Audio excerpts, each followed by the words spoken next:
So this is a video of Laddie for Bianca, and we're just working a little bit on some of the stuff we talked about in your lesson the other day in the canner.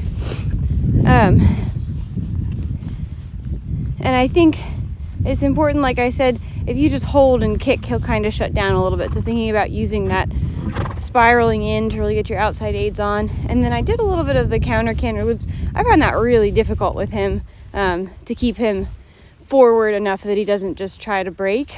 But again, I think here I have another sort of small turn, and use the small turns and really getting him waiting on my outside leg, outside rein, that then I can go and do a little counter canter loop so long as I have him really connected to that outside hind, because the outside hind is actually what sets the length of the canter step. So you really want to make sure that you have control of that and that the shoulder isn't falling out, that you're keeping everything in one line.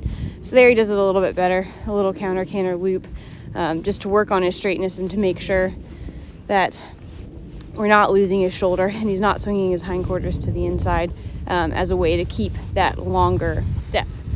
And he does have a very good reaction to the whip. So here you can see I'm not always using it, but I'm just touching it on his side and kind of resting it there, or touching it on his on top of his butt, just to kind of keep the canter jumping through. Because as soon as he gets long and slow in his tempo and loses his jump, then I can't really use my leg to fix the problem. And there again, just letting him go forward, letting him stretch without ideally losing the balance in the canter, and without letting him just kind of fall onto his shoulder. So ideally, I'd like this canter to be a little bit more true 3-beat, a little bit quicker in the tempo. But we went through the pull exercise from the other day, and right now I still feel like I'm really having to ride off of my eye, and I'm not able to really ride the canter down to the jumps.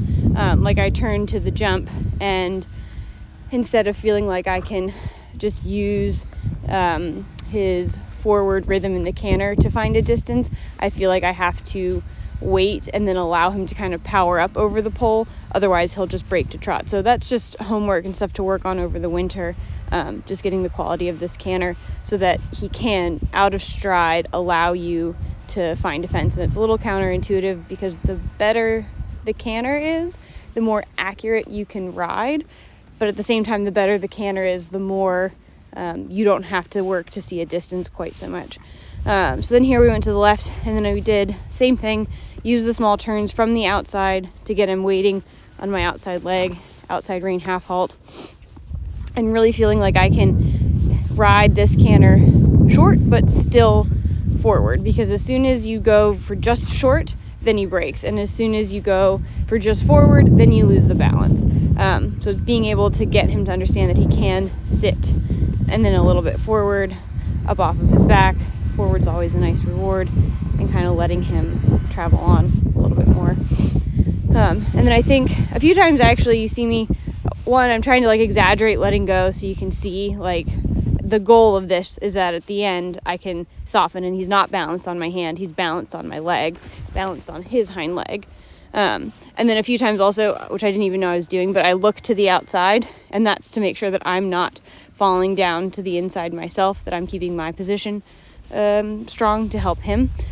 And then we come through the canter pulls this way, and I think this time, there he swaps, so that's to me not accurate enough.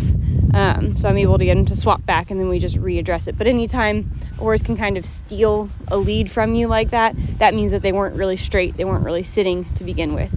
So then as I prepare to sort of do the exercise again, I'm thinking a little counter leg yield off the outside, and then bring him back through the poles, making sure that I can really keep him straight on the outside aids, and then he can't just wiggle onto the opposite lead, because he's getting a little bit fatigued here, which is fair. It's hard work, but we want to make sure that he's able to maintain this lead and keep coming forward. And it also means that I wasn't able to be accurate enough at the pole, so I got a little bit of a gappy distance.